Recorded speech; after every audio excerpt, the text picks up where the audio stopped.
Sahabat Seruya dimanapun Anda berada, khususnya yang berada di wilayah kawasan Luwu, Palopo, Luwu Utara, Luwu Timur, Luwu, dan Tanah Toraja, kita kembali lagi dalam koran Seruya hari ini. Sorotan apa saja yang akan kita perbincangkan saat ini?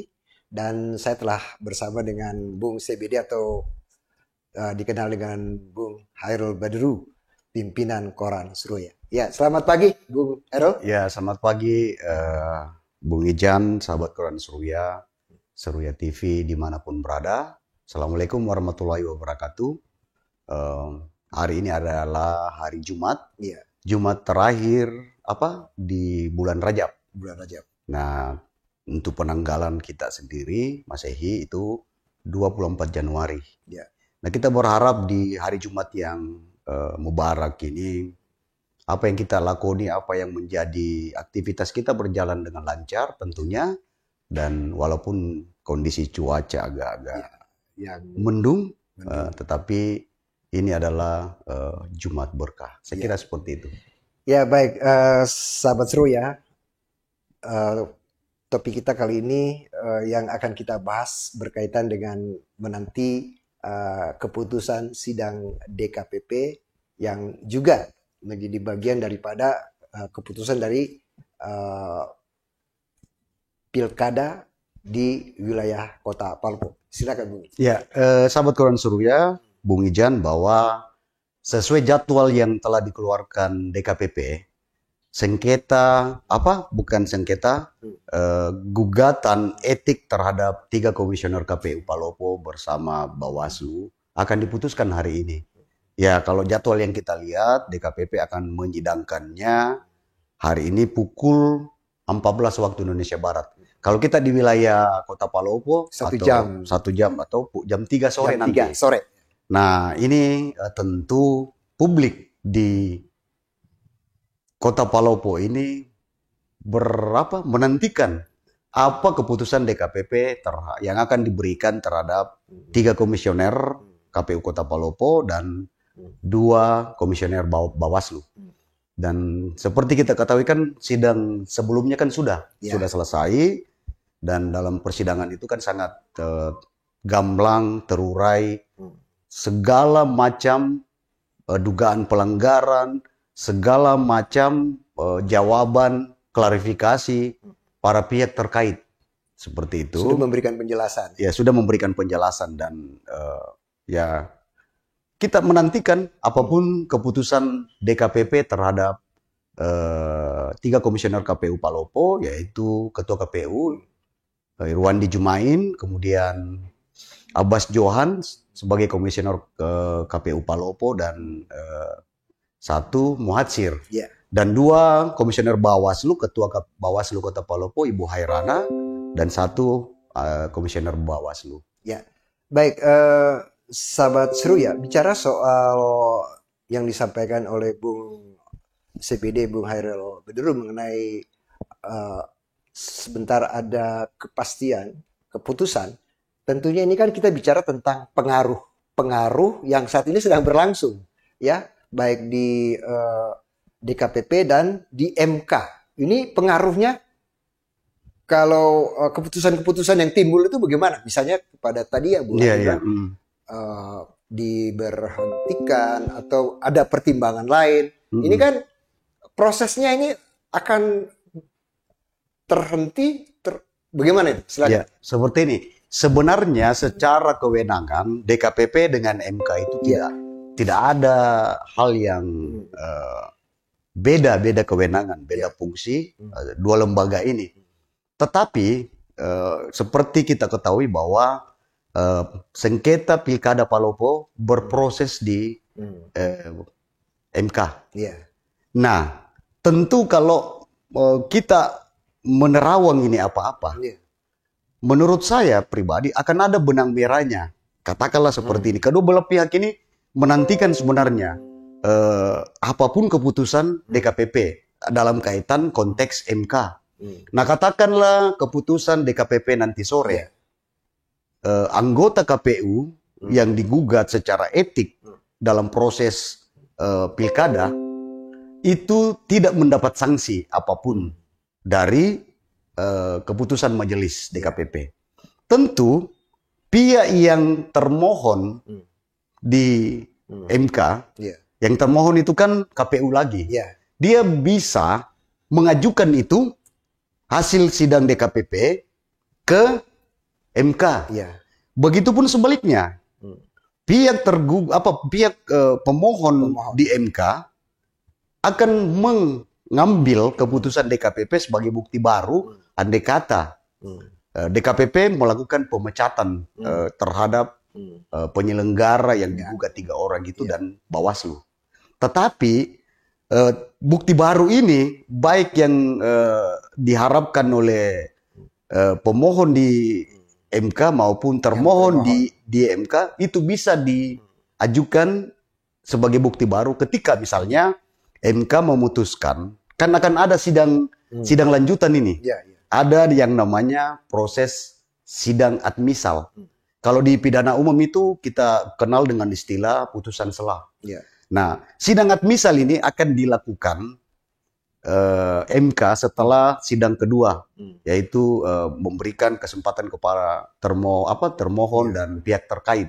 Nah, kalau misalnya nanti sidang admisal diputuskan bahwa gugatan sengketa Pilkada Palopo ini layak dilanjutkan ke sidang pembuktian, maka dari sidang keputusan DKPP kalau misalnya anggota KPU dipecat, maka pihak termohon bisa mengajukan alat bukti baru ke MK. Kemudian pihak yang lain juga pihak terkait ataupun pihak ini pemohon bisa juga mengajukan bukti baru hasil keputusan DKPP ke MK.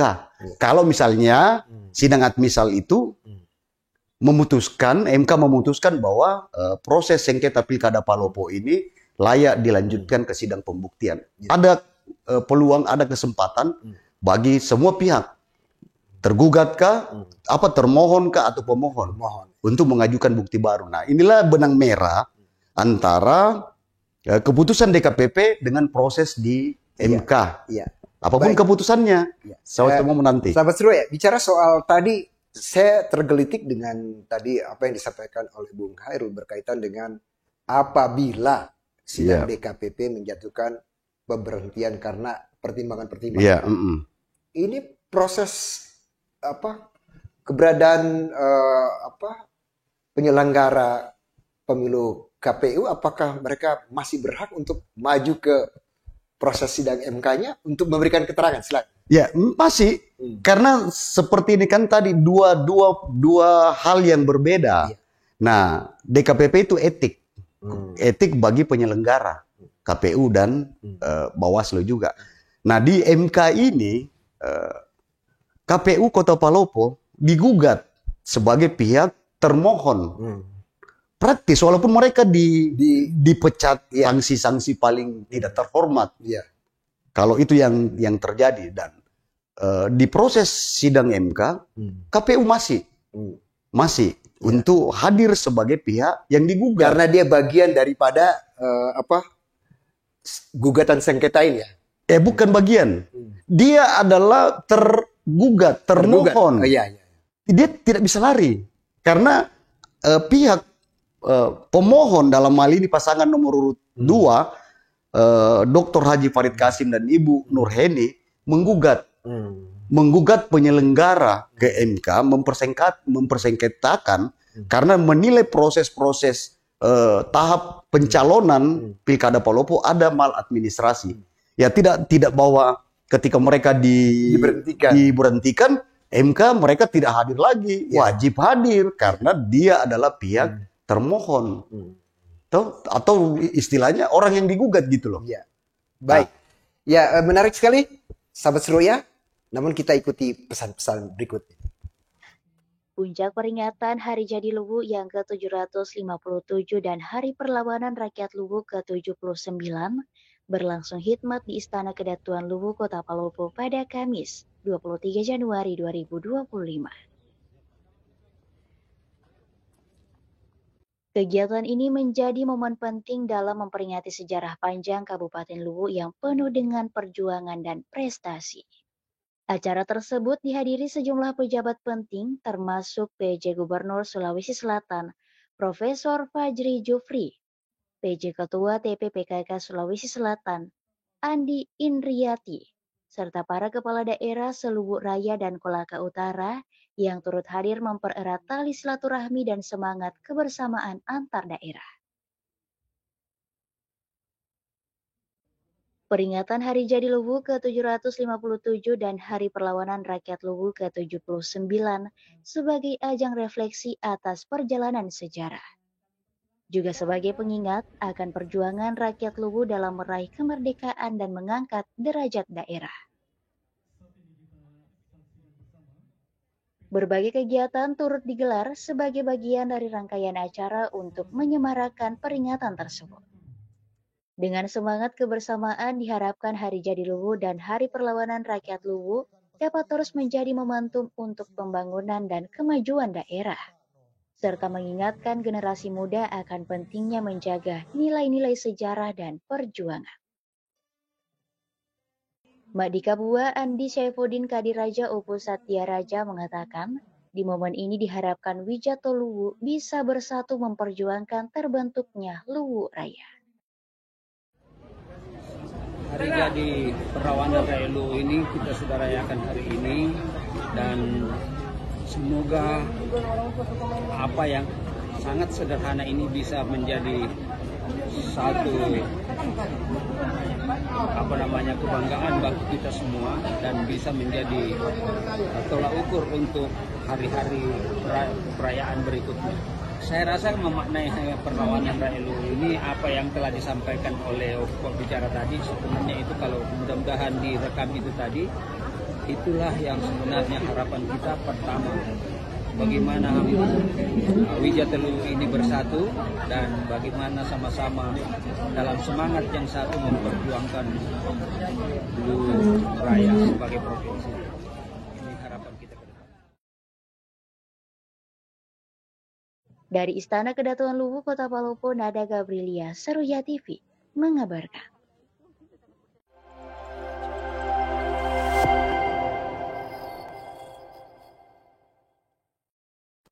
Ya, sahabat Seruya, kembali lagi kita dalam Seruya hari ini, koran Seruya hari ini. Dan masih kita akan membedah berkaitan dengan jelang sidang DKPP sebentar jam 15 ya. Nah, mungkin ada yang bisa ditambahkan, Bung Hairul, karena bicara soal kalau sampai terjadi, misalnya pemecatan, apakah dari pihak pemerintah sudah harus mempersiapkan penggantinya atau bagaimana misalnya? Ya, kalau misalnya sanksi terberat adalah pemecatan, bukan pemerintah yang menyiapkan penggantinya. Sudah ada pengganti. Karena pada proses seleksi KPU itu ada 10 orang yang masuk. 10 besar, 1 sampai 10 besar. Nah, dari yang lolos seleksi itu 5 yang dilantik. 5 ini dalam proses menanti. Kalau misalnya ada namanya proses pergantian antar waktu. Nah, walaupun 3 orang komisioner KPU Kota Palopo ini disanksi berat, ada misi penggantinya. Ada antrian, masih 5. Masih 5 calon yang ikut seleksi kemarin. Nah, tentu juga proses ini akan dilakukan sesuai dengan mekanisme yang berlaku dalam proses PAW itu. Ada 5 yang antri. Dan bahkan salah satu calon PAW ini adalah wartawan koran Seruya, Adnan Hussein. Adnan Hussein ini kan salah satu calon PAW. Iya. Baik, Bung Hero, ini kita harapkan juga jangan sampai dari sidang ini menimbulkan, ya katakanlah, ada euforia atau apa segala macam lah. Menurut Bung Hairul bagaimana? Ya. Nanti keputusan ini sebentar. Ini kan keputusan etik dari proses persidangan di MK itu tidak ada kaitannya dengan pasangan calon. Ini yang harus perlu kita garis bawahi. Bahwa proses DKPP itu tidak ada kaitannya dengan peserta pilkada kemarin. Ini adalah etik yang diadukan bagi penyelenggara. Nah, jangan kita mensangkut pautkan kepada para pasangan calon yang ikut bertarung kemarin. Ini lebih pada penyelenggara. Yang diadukan karena ada masyarakat yang menilai bahwa mereka bekerja tidak sesuai dengan peraturan, tidak sesuai dengan koridor penyelenggaraan pesta demokrasi pilkada. Nah, sehingga kalau kita bilang ada yang menyambut secara euforia, ada yang saya kira terlalu jauh sekali. Karena yang digugat ini adalah penyelenggara. Jadi kita tunggu saja apa yang menjadi keputusan DKPP. Keputusannya, dan ya kita tidak bisa mendahului karena ini perlu pertimbangan matang dari para majelis karena sudah terungkap fakta-fakta, pembuktian-pembuktian, keterangan para pihak terkait, saksi, begitupun dari Bawaslu, KPU sudah memaparkan. KPU sendiri 3 orang itu dalam proses sidang etik yang pertama itu sekitar 7 jam kan berusaha untuk membela diri bahwa kami sudah bekerja sesuai dengan protap penyelenggaraan pilkada. Begitupun Bawaslu, mereka sudah bilang kami sudah melaksanakan tugas pengawasan terhadap KPU. Dan para pihak terkait yang dihadirkan dalam persidangan itu juga membeberkan fakta-fakta. Masing-masing memberikan keterangan. Dan itu ya kita serahkan sepenuhnya kepada majelis. Majelis DKPP untuk memutuskan yang terbaik. Memutuskan tanpa intervensi dari pihak manapun. Memutuskan seadil-adilnya. Dan ya saya kembalikan lagi Bung Ijan dan sahabat Koran Seruya pada persidangan DKPP itu kan jelas sekali. Ada pernyataan komitmen penegasan dari majelis DKPP bahwa jangan pernah berikan yang tidak berhak untuk berhak. Tidak semua konstitusional bisa diberikan kepada orang kalau orang itu inkonstitusional. Ini kan jelas sekali. Nah, saya kira ya mari kita mereka-reka. Ada rencana untuk penayangan sebentar? Ya, semoga kita bisa sadur. Kita live-kan di jam 3 sore nanti. Sidang keputusan DKPP. Baik.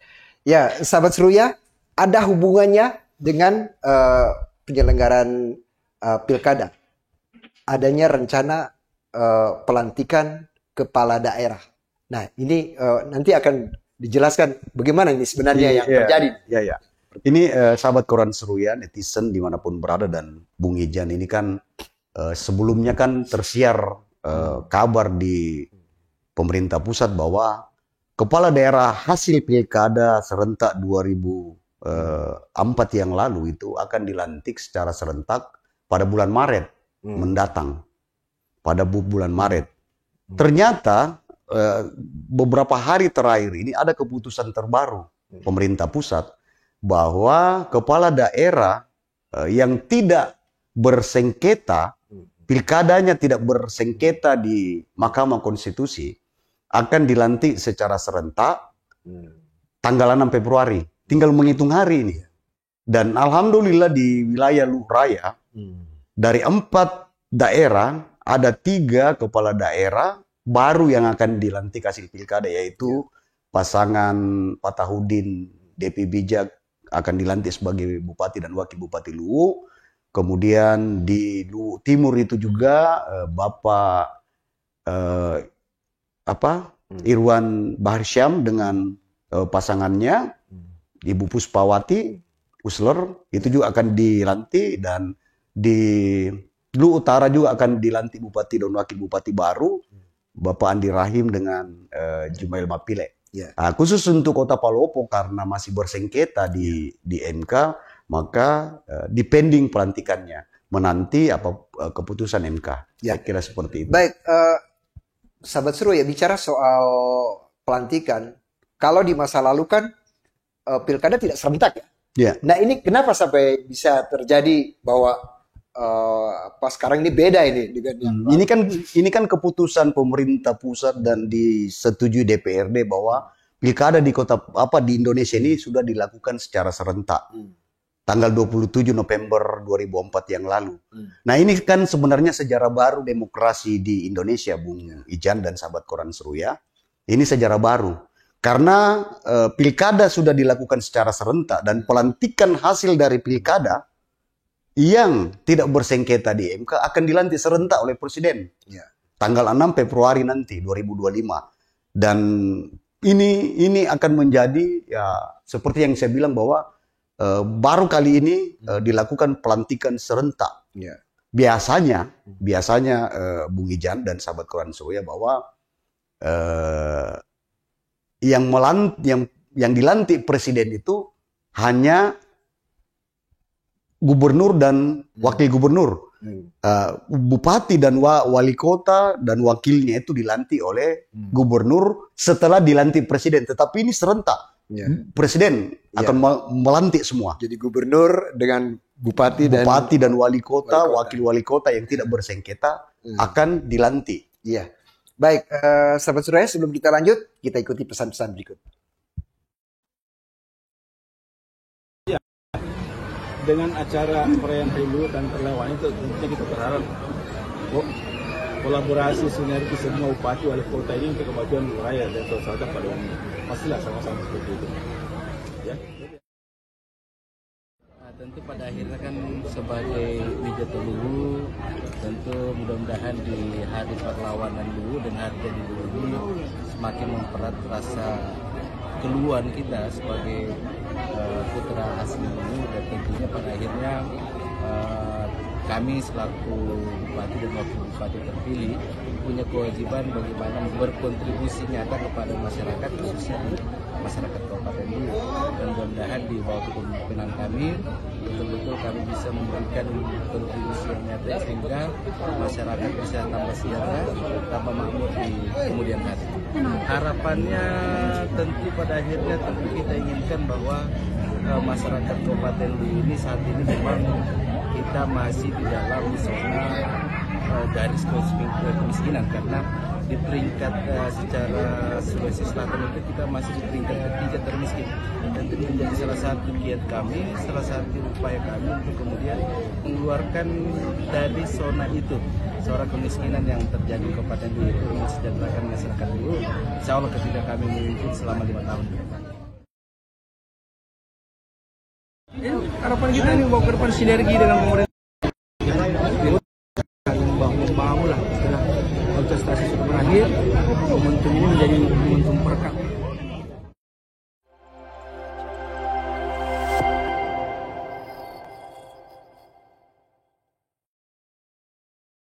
Ya, sahabat Surya, kembali lagi dalam sorotan berita Koran Surya hari ini. Dan tadi sudah dijelaskan mengenai perubahan pelantikan kepala daerah, baik gubernur dan bupati dan wali kota. Ini sebenarnya dipusatkannya di Jakarta semua ya? Di Jakarta semua, ya. Di istana. Ini pesannya apa ini sebenarnya dengan adanya pelantikan perubahan ini? Ya artinya bagi kepala daerah hasil pilkada yang dilantik nanti tanggal 6 Februari itu, ya kita pasti ucapkan selamat bekerja, selamat mewujudkan janji-janji politik kepada masyarakat, amanah, dan tentu kepala daerah yang dilantik ini harus mampu berkolaborasi dengan semua stakeholder terkait. Ini juga kadang perlu juga biasanya Bung Ijan dan sahabat Koran Surya, awal-awal pelantikan itu kan ada istilah balas dendam tanda petik. Ya, itu. Balas dendam tanda petik terhadap orang-orang di birokrasi nih, khususnya di birokrasi yang kemarin ya mungkin tidak mendukung atau apa.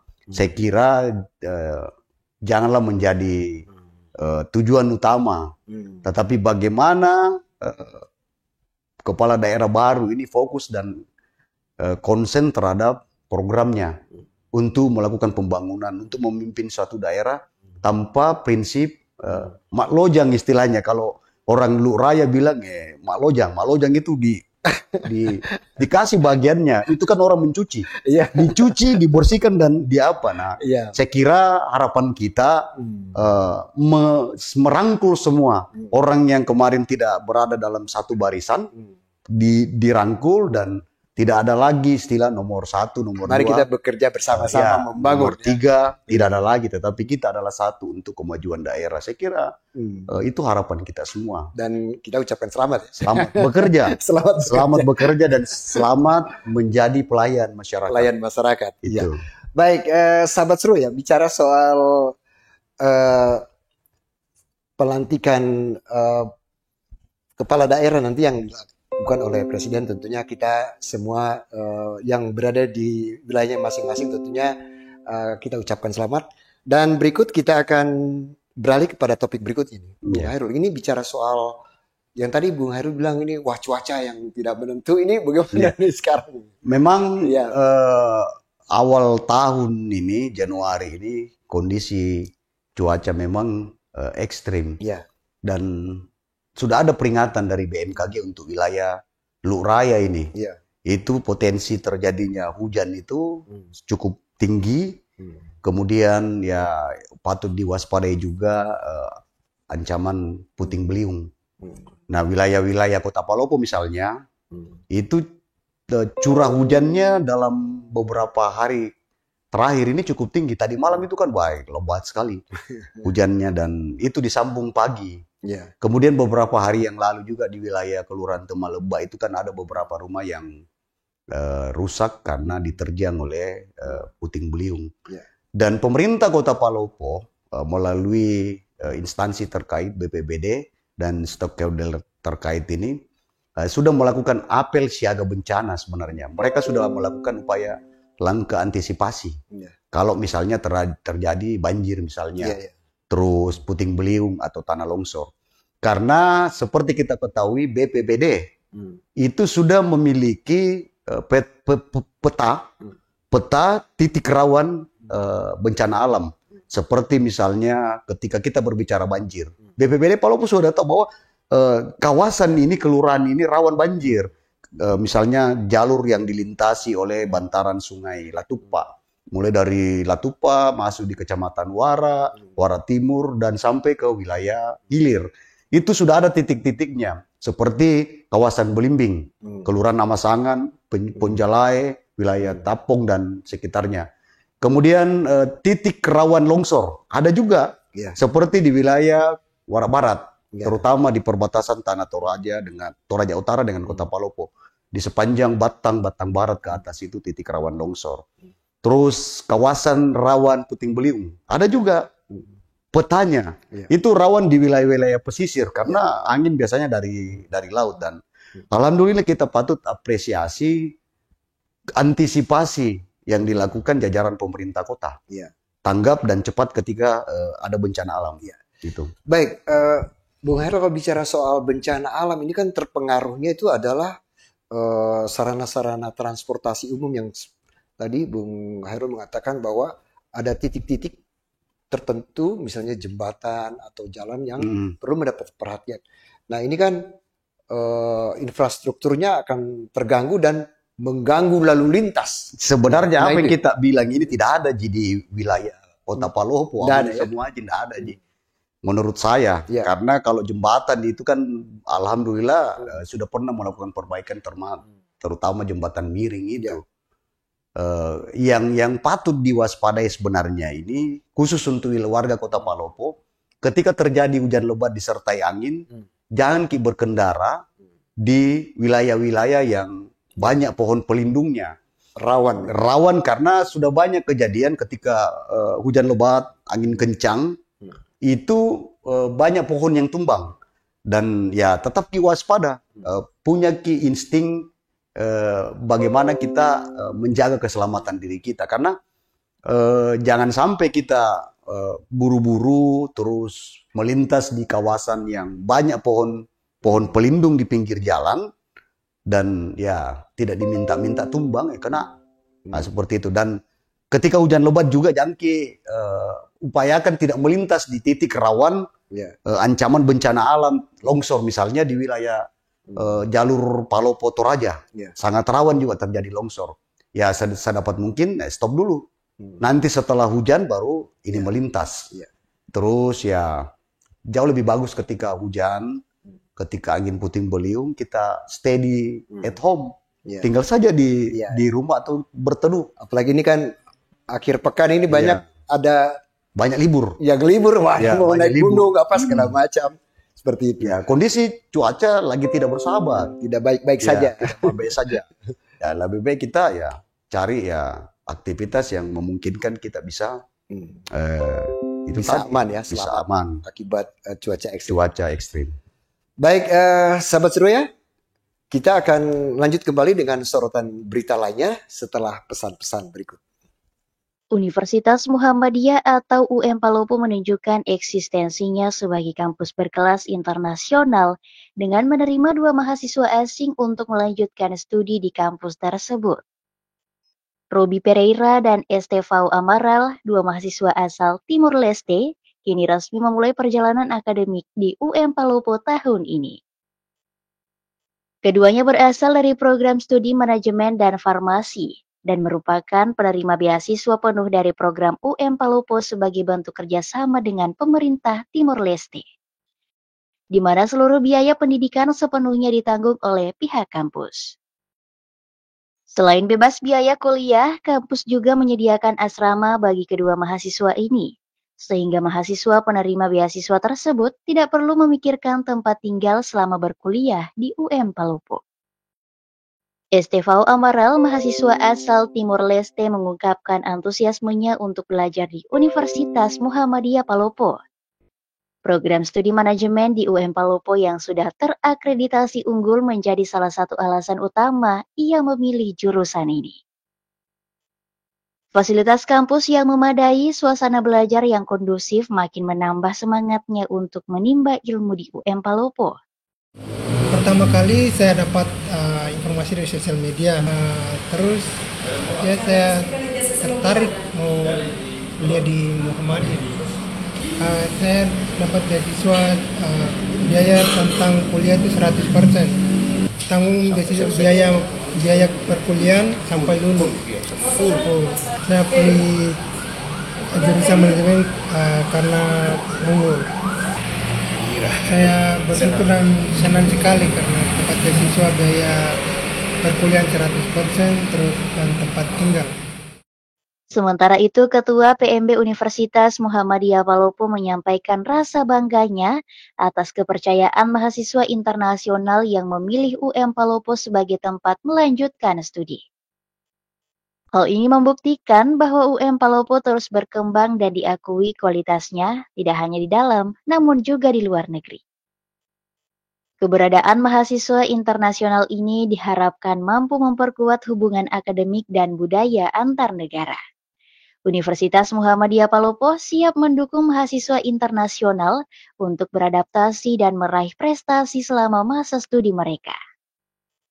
Pihak kampus juga terus membuka pintu bagi mahasiswa dari berbagai negara, sejalan dengan visinya untuk menjadi pusat pendidikan yang mendunia. Termasuk yang seperti ini yang dari Timur Leste, ada 2 orang itu, jadi dia itu beasiswa penuh. Ya hanya biaya hidupnya saja yang dia tanggung. Jadi sampai selesai. Baru 2 orang. Tapi insya Allah tahun ini akan bertambah. Kalau yang pilih manajemen ini karena memang yang pertama manajemen itu adalah akreditasinya sudah unggul dan itu satu-satunya perguruan tinggi swasta untuk seluruh raya. Tentu harapannya pihak kampus itu kan ada tagline kita, ya tumbuh mendunia. Sehingga memang harapannya dengan banyaknya MOU dengan luar negeri, tentu harapannya adalah bagaimana UM Palopo ini ke depan akan dikenal bukan hanya di Asia tapi bisa go internasional. Sebagai kampus yang berkomitmen terhadap pendidikan global, UM Palopo telah menjalin kerjasama dengan berbagai institusi pendidikan di kawasan Asia Tenggara, termasuk Timor Leste dan negeri jiran Malaysia. Bahkan sekarang kita ada kerjasama dengan Universitas Kelantan, Malaysia. Itu sekarang MOU kita sekarang itu mengirim ada 10 program doktor sekarang untuk dikirim ke Malaysia. Sehingga memang fasilitas itu yang diberikan karena kita juga dituntut, apalagi di Perserikatan Muhammadiyah memang periode ini 5 tahun ini periodenya pimpinan pusat Muhammadiyah itu harus mencetak 5.000 doktor untuk perguruan tinggi Muhammadiyah. Dari Kota Palopo, jurnalis Seruya TV mengabarkan.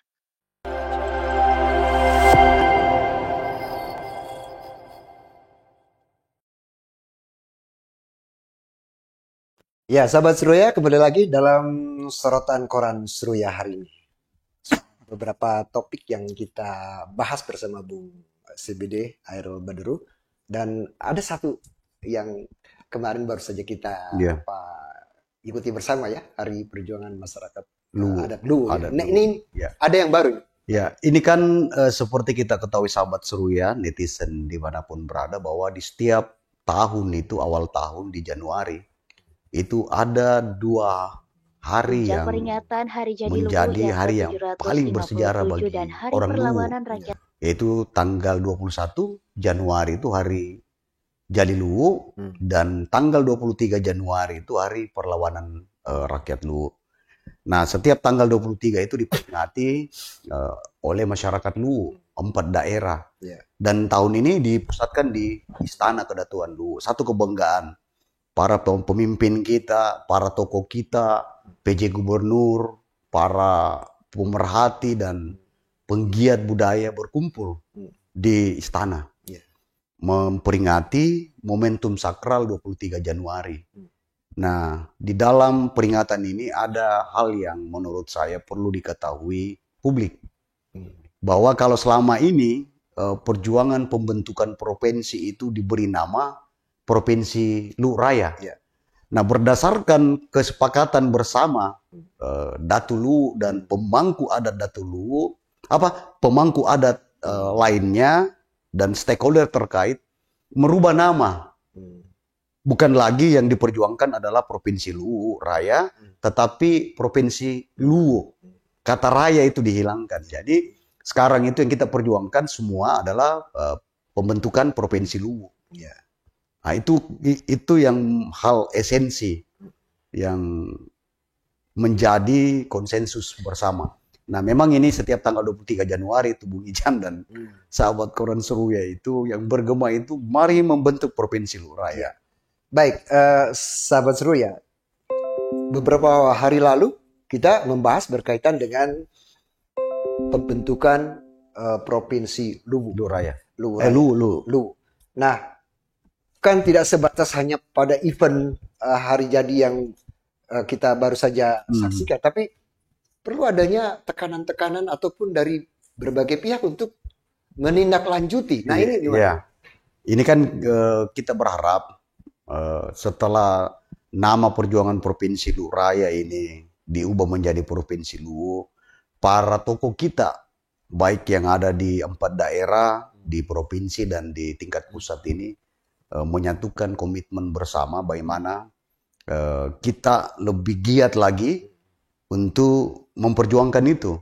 Dan tentunya kita, para tokoh kita ini mempersiapkan berbagai persyaratan yang dibutuhkan. Nah, dilengkapi persyaratannya. Toh? Dan ini kan kita masih kurang 1 kabupaten. Tetapi kan jangan khawatir bahwa ketika Kabupaten Luwu Tengah terbentuk, maka otomatis menjadi 5 dan Provinsi Luwu Raya terbentuk. Provinsi Luwu, saya salah lagi, karena sudah terbiasa Provinsi Luwu akan terbentuk. Iya. Nah, ini seiring sejalan. Nah, itu juga tentu kita berharap pemerintah pusat ini mencabut moratorium DOB. Ini sekarang ini kan ada moratorium. Tidak berlaku pembentukan daerah baru, apakah itu provinsi, apakah itu kabupaten dan kota. Kita berharap di pemerintahan Presiden Prabowo ini dicabut itu moratorium DOB. Jadi dimanapun letak ibu kota provinsi tidak masalah ya? Ada konsensus juga bahwa dari 4 daerah ini Kota Palopo yang dinilai kalau misalnya Provinsi Luwu ini terbentuk, Kota Palopo yang menjadi ibu kotanya. Karena dari segi infrastruktur, dari segi hal-hal lain berada di center point dari Luwu Raya, dari wilayah Luwu Raya ini, Kota Palopo yang dinilai paling layak untuk menjadi ibu kota. Baik sahabat Seruya, tidak terasa kita sudah berada di ujung pertemuan, tapi ada satu hal yang ingin dipesankan oleh Bung CBD Hairul Badudu mengenai yang akan terjadi sebentar di pukul 15 sidang DKPP. Apa yang ingin disampaikan? Kalau saya, mari kita nonton sama-sama nanti keputusan Majelis DKPP terhadap sidang etik bagi 3 komisioner KPU dan 2 Bawaslu. apapun hasilnya, itulah yang terbaik bagi 3 komisioner KPU Palopo dan Bawaslu. Tetapi tentu kita berharap apa yang diputuskan oleh Majelis DKPP adalah keputusan yang adil. Keputusan yang tidak berpihak dan tidak memiliki tendensi. Keputusan yang benar-benar adil seperti apa yang dikatakan oleh Majelis DKPP pada sidang sebelumnya, bahwa berikan kepada orang yang berhak hak itu. Jangan berikan kepada orang tidak berhak terhadap hak itu. Tidak semua orang memiliki hak konstitusi ketika orang itu inkonstitusional. Saya kira seperti itu, dan apapun hasilnya ya Mari kita terima legowo. bersama ya, kita saksikan. Iya. Baik sahabat Seruya, demikian telah kita ikuti sorotan berita hari ini Koran Seruya, dan mudah-mudahan bisa menjadi perbenaran informasi yang bisa kita dapat. Dan saya Bekti dan Bu Heru CBD. mengucapkan terima kasih. Assalamualaikum. Waalaikumsalam warahmatullahi wabarakatuh.